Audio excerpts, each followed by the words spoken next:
Você tem um canal que você gosta de refutar a galera, né? Você tem esse hobby, né? Uma das coisas que você já chegou a refutar, já chegou a mencionar, é o trabalho que hoje o Vitor Metaforando é a maior referência sobre ele, né? Que Aham. é a interpretação As comportamental. microexpressões Isso, faciais. microexpressões faciais, né? Até deu uma polêmica muito grande, porque Tá dando ainda, tem é, coisa pra render ainda. tem gente enchendo o saco do cara, dizendo que é pseudociência, que isso aí não tem nenhuma evidência realmente forte pra se embasar. E ele ficou muito puto com isso, né? Ficou. Até porque ele deve ganhar dinheiro com isso, então ele não quer que ninguém ache que o que ele faz seja menos importante do que ele gostaria que as pessoas Sim, pensassem, com né? certeza. E aí, no final das contas, microexpressões faciais, existe fundamentação científica? Para o que eles propõem que se possa ser usado? Não. Na verdade, se você pegar nos termos do próprio Paul Ekman, né, do que seria uma microexpressão facial, você sequer tem quase que a existência delas. Porque uma microexpressão facial, de acordo com o próprio patrono Paul Ekman, né, seria então expressões faciais que elas têm a duração de ali de 1/4 de segundo, basicamente. E tem uma autora chamada Judy Burgum, basicamente, que ela ela publicou um artigo, acho que em 2019, chamado Microexpressões faciais não são a melhor maneira de se identificar um mentiroso. Em que ela mostra que, olha, de acordo com um acúmulo de evidências ao longo da história, uma expressão facial nos pré-requisitos do que seja uma microexpressão facial, ela ocorre basicamente 2 vezes a cada 100 expressões faciais. Ou seja, sei lá, tu mexeu a tua cara 100 vezes, teve 100 reações, dentro dos pré-requisitos do Paul Ekman, por exemplo, talvez 2 delas sejam uma microexpressão facial. Cara, pra você pegar um mentiroso ou uma incongruência, né, como se fala lá, de novo é um chute. É 50%. Se eu tenho 2 microexpressões faciais, que são incontroláveis, não são? Não, também não são. A Judy Burgum também mostra que, olha, as microexpressões faciais, as expressões faciais não são incontroláveis, né? Elas também não ocorrem, obviamente, como eu acabei de falar, elas também não ocorrem com a frequência que é necessária para que seja utilizada para esse fator. Enfim, eu já acho que eu até tenho uma entrevista com o professor Dr. Daniel Gontijo, em que eu vou lá e destrincho várias evidências acerca da pseudociência, que é, então, essas microexpressões Então faciais. é pseudociência. É pseudociência, Mas sim, e tudo o mais. FBI não usa essa porra aí? Não. Aí é que tá. Sim, o governo dos Estados Unidos já gastou bilhões. Eu não lembro se foi mais de 1 bi. Eu acho que não. Se não me engano, foi 1,5 bi que eles Caralho, gastaram. mas é muita grana, independente. Em treinamentos e recursos para que os profissionais de agentes, né, da segurança pudessem utilizar, então, a linguagem corporal, análise de microexpressões faciais para proteção. E você tem, na verdade, um recurso inútil, porque, por exemplo, os agentes de segurança em aeroportos, né, que ficavam ali identificando Os TSAs, né? e tudo mais. Em mais de 61 mil abordagens, eles geraram menos do que 1%, foi 0,06% de abordagens que resultaram em alguma coisa. Em geral, depois, né, você basicamente ele tem um relatório que mostra, olha, o que todo esse investimento do dinheiro dos contribuintes norte-americanos para essa técnica, para esses estudos, para tudo isso, o que isso gerou para a sociedade? Lembra? O interesse da ciência é gerar um conhecimento e que essa aplicação tenha benefício social. Sim. Resultou que, basicamente, tudo isso é baseado em preconceito e achismo, ciência fraca. Ou seja, as pessoas mais abordadas eram mexicanos, islâmicos e negros, não resultavam em prisões, era basicamente tipo uma dunk science. Era uma desculpa pra você ser racista. Exatamente. A única coisa que a gente conseguiu mostrar foi estes treinamentos, por exemplo, a própria certificação FACS lá que o Vitor Santos tem, a única coisa que ela melhora é a confiança que o cara tem em dizer que alguém tá mentindo ou não. Ponto. Mas não aumenta a tua taxa de acerto de incongruências. Inclusive, até mostrei lá na entrevista com o Daniel Gontijo, no vídeo que eu fiz no meu canal e tudo mais, que existe um ensaio basicamente experimental que fizeram decentemente sobre isso. Pegaram um grupo de pessoas e deram um treinamento falso para elas. Um grupo foi realmente treinada por essa galera do Paul Ekman, que é o que o Vitor Santos tem, o treinamento e tudo mais. Sim. E um grupo de pessoas teve treinamento nenhum. E colocaram elas para analisar vídeos de interrogatórios. Resultado. As pessoas com treinamento falso, ou seja, vamos supor que para a galera do Paul Ekman, quando tal coisa acontece, é o tal que é relacionado a, sei lá, tal coisa. Tristeza. Sei lá. Basicamente, no treinamento falso, eles diriam uma informação errada. tá? Os caras com treinamento falso acertavam mais do que os caras com treinamento verdadeiro, que não acertavam mais do que os caras que não tinham treinamento nenhum. Ou seja, no final das contas, a taxa de acerto dessa galera ficou abaixo dos 50%, ou seja, abaixo do chute. Caralho. Mas as pessoas com treinamento do Paul Ekman lá, basicamente davam muitas mais vezes que, não, essa pessoa tá mentindo. Elas tinham muito mais confiança e alegavam que eram mentiras muito mais vezes. Uhum. Tanto é que se você conhece essa galera da microexpressão facial e da análise de linguagem... Cara, pô, mano, gente chata do caramba, o tempo inteiro eles ficam tentando ler as pessoas. Não é legal, mano, isso não é legal. Agora, se tu até puder colocar aí, eu até mandei pro... Mas, tipo, uma coisa que é interessante é que dá pra ler a cara de alguém, entendeu? A cara de alguém diz muito sobre o que ela tá pensando, muitas vezes, né? Aí é que tá. Até onde todas as evidências da galera que estuda isso mostra, não efetivamente. O que nós temos é, por exemplo, você convive com a sua companheira, certo? Logo, dentro do contexto de vida de vocês, você consegue reconhecer coisas do cotidiano na cara dela porque aquele é o contexto específico daquela pessoa, daquela aprendizagem. Porém, as expressões emocionais, elas não são universais como é uma... É fundamentado. Não é uma ciência, né? Todo mundo Exato. vai levantar a boca do mesmo jeito quando sentir aí que nós esse temos sentimento. um problema. Se eu parto da ideia de que eu consigo analisar suas expressões faciais, sua intenção de comportamento, ou talvez a emoção, coisa do gênero, com o fundamento de que as emoções são universais, é um fundamento pétreo. Se isso não existe, ou seja, se as emoções não são universais, minha técnica não tem fundamentação nenhuma, perfeito? Então, para a galera do Paul Ekman, é fundamental que as emoções sejam universais. Claro, existe uma grande discrepância entre a galera do Vitor Santos e a galera que pesquisa, por exemplo, expressões faciais. Eles não se conversam muito, são coisas bem diferentes. Entendi. Mas, se tu puder até colocar aí o paper 1 que eu mandei pra ti, porque o Vitor Santos fez, depois de muito tempo em silêncio, ele fez uma resposta aos criticozinhos de internet, como ele falou, né? Uhum.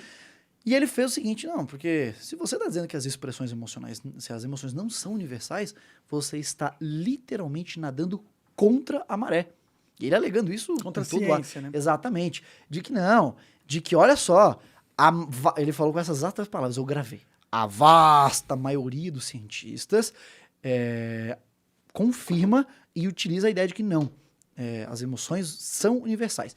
E ele usou como referência para falar isso um artigo recente, um artigo do próprio Paul Ekman, que tava, cota, anos e anos e anos, mais de décadas sem postar nada, publicar nada científico, só dando curso. Inclusive a desculpa que o Paul Ekman deu pra parar de fazer pesquisa foi muito idiota, foi do tipo, uma questão de segurança para que outros países, ainda na época você tinha uma questão de União Soviética, China e tal, com os Estados Unidos, para que eles não possam usar isso. Porra, mas aí tu continua escrevendo livro e dando curso, ensinando isso de forma livre, caralho.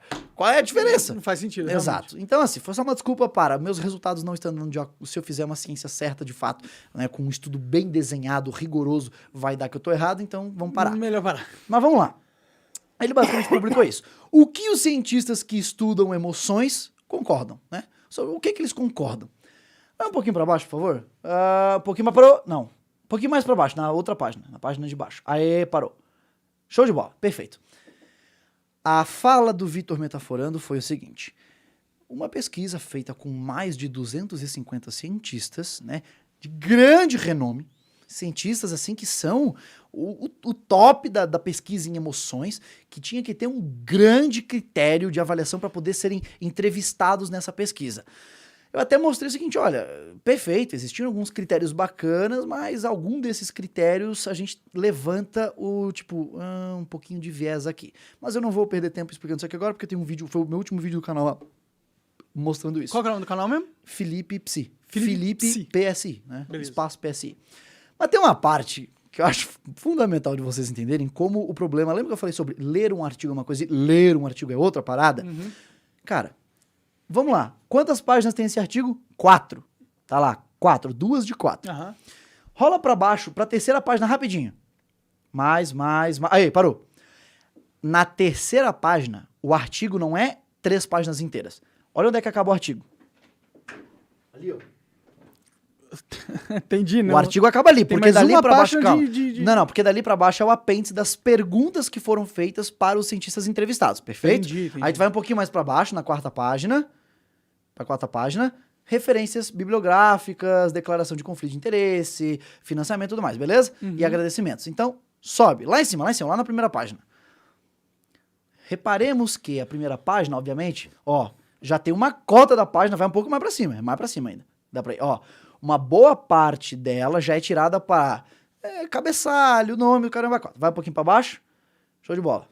Então, isso daí, a gente tem, sei lá, uma página inteira de artigo, metade da outra e um sexto da outra. Show de bola. Artigo simples, né? É isso aí. Vai um pouquinho mais pra baixo.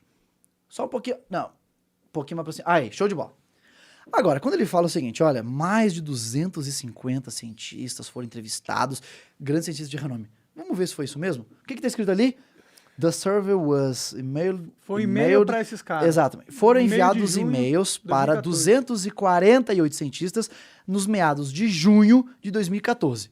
Ou seja, ele usou uma referência de 2016, de um experimento que foi... De um experimento, né, de uma entrevista que foi feita em 2014 com 248 cientistas. Então, o número que ele falou, mais de 250, já tá...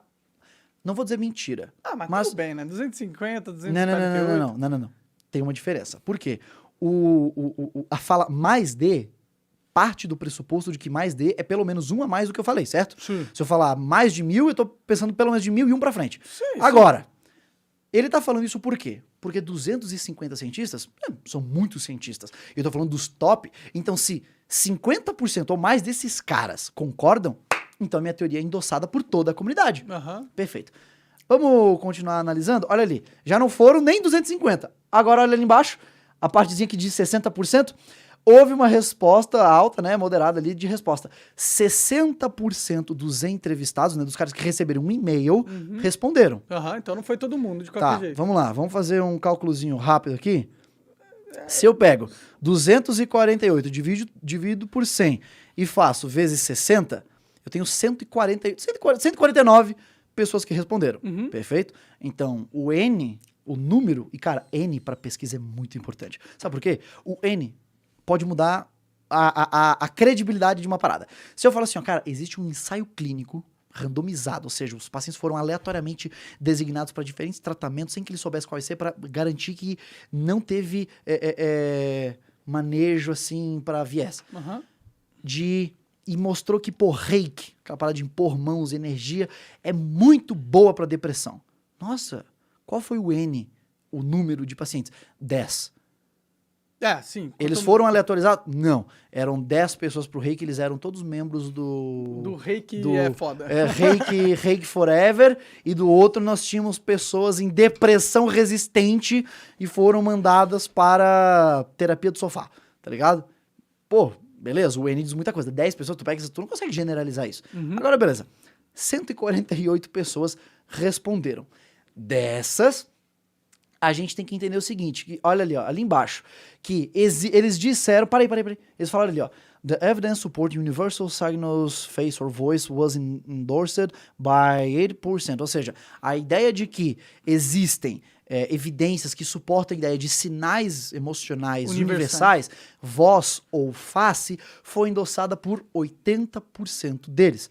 Então, são 148 dividido por 100 vezes 80. São 88, 119. né? São 119 foi 88%, pessoas. mas tudo bem. Não. É que você tá lendo ali de cima. 188 of the responses, né? Eu tô lendo ali embaixo, ó. Evidência que suporte sinais universais, voz ou face, foi endossada por 80% das pessoas. Entendi. Tá ali embaixo, beleza? Então, só para eu confirmar de que o meu raciocínio não vai nem ser errado, olha só. Se eu tive, tá? 80% de 148 e 118, eu fiz algum cálculo errado. Eu fiz algum cálculo errado aqui, mas eu já tinha o cálculo certo. Não, fiz o cálculo certo, tá certo. 119, 118. Eu tenho esses caras, beleza? Então, esses caras, 119, 118 cientistas, acham em que é 2014, concordaram que existe, então, suporte de evidências para sinais universais. 118 não é a maioria, nem a vasta maioria dos cientistas, tá? Até porque, calma aí, deixa eu ver, eu nem cheguei a botar aqui. Basicamente, 118. Faz um cálculo aí. Eles mandaram a pergunta para quantas pessoas? 248. Ah. Perfeito. Só que, desses, só 148 responderam. Quer dizer que tá faltando bastante gente. Tem mais de 100 pessoas faltando aí na parada. Sim, Certo? certo. Mas A foi só resposta porque eles dessa- não responderam, né? Perfeito, mas acho que você não tá entendendo o raciocínio. A resposta dessas 100 pessoas ia impactar de que forma nesse número? A gente não sabe, né? Perfeito. E além de mais, essa quantidade de pessoas não é a maioria nem dos 250 hipotéticos. Sim, sim. Perfeito? Então, nem nessa época, o dado do Paul Ekman mostrou que mais da metade, quanto mais a vasta maioria, concordava com a parada. Uhum. O N dele nem consegue mostrar isso. O que ele mostrou é que tem muita gente que concorda, né? Calma, a gente tá falando de uma pesquisa feita em 2014. Não é Bota- tanto tempo assim, Calma, né? 2014. calma. Agora, só um pouquinho, não bota Eu outro ainda tô, não. tô sendo advogado do diabo aqui. Sim, perfeito. Vamos um pouquinho Ah. pra baixo. Vai um pouquinho pra baixo. Vai um pouquinho pra baixo, mais. Não, é aí mesmo, perdão.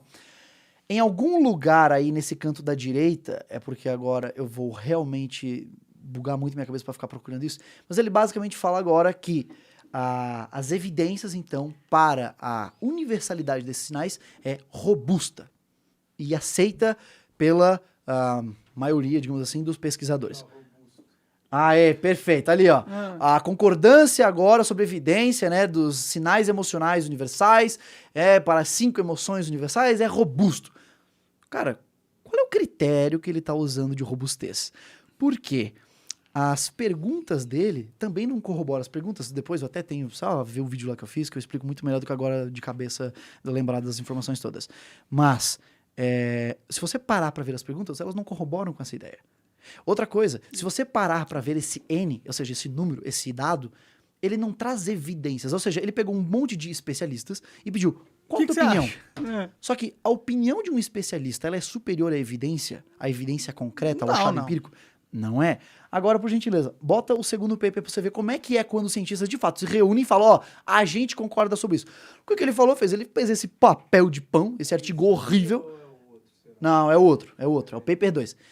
Ele literalmente fez um papel de pão. Esse artigo é ridículo, esse artigo é muito ruim. Ele fez uma enquete com os amigos dele e todo mundo concordou com ele. Perfeito. Olha só, isso é um estatuto de consenso baseado em 208 conclusões baseadas em evidências dizendo o seguinte, transtorno de déficit de atenção e hiperatividade existe ou não existe? A comunidade concorda que sim. Que existe. Baseado em quê? Em 208 conclusões. Olha a quantidade de autores que estavam envolvidos. Eles estão como autores, ou seja, todos eles eram parte da escrita e dessa pesquisa. Vai indo para baixo, só para vocês verem. Já são ali 30 páginas, vai indo para baixo. Aí são 2 páginas basicamente só de dizer de onde que esses caras são. Só das universidades e tudo mais, até gente do Brasil aí. Vai indo para baixo, bem para baixo. Bastante gente. Beleza. Ó, vai indo. Aí é só sobre método. Beleza, parou, falta um pouquinho.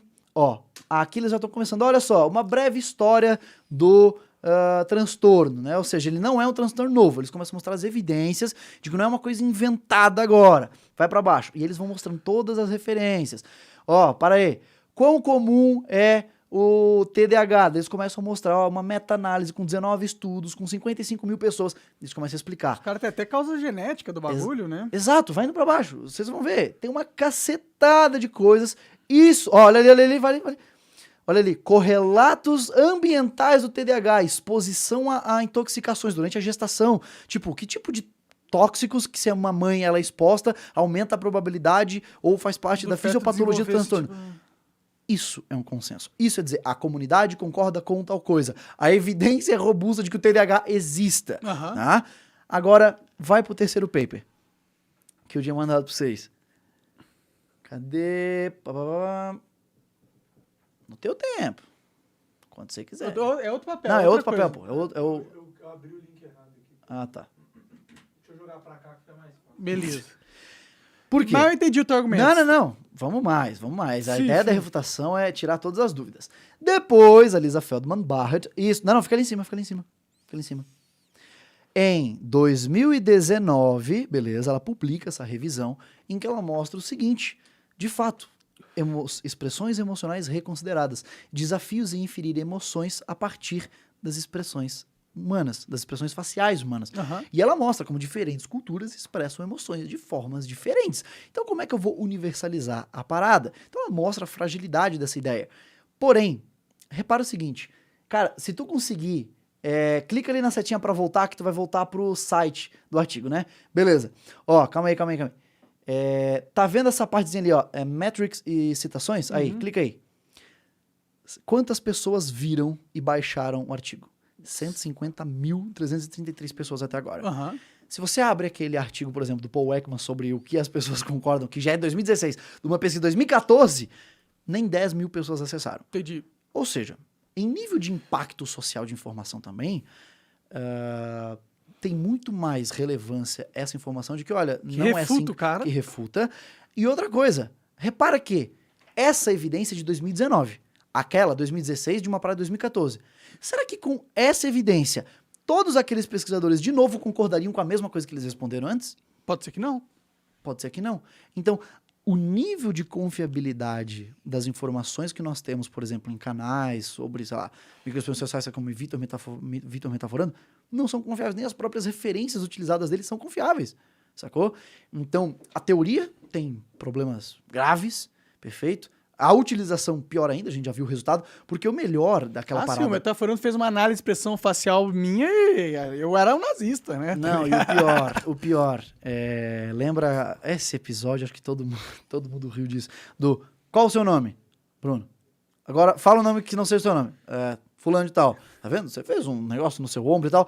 Meu amigo, o cara acabou... Você sabia que ele tá mentindo, porra. Tu fala o que tu quiser e pronto, tu tá certo. Né? Tá de sacanagem. E outra, entendo o seguinte, eu até abri a água e nem bebi água, mas enfim. Entendo o seguinte, a ideia daquele relatório sobre o uso de microexpressões sociais e linguagem corporal pelos agentes da lei, o porquê que aquilo é interessante. Cara, tem noção da dificuldade que é você fazer um estudo com 61 mil pessoas? Cara, isso é muito complexo. Uhum.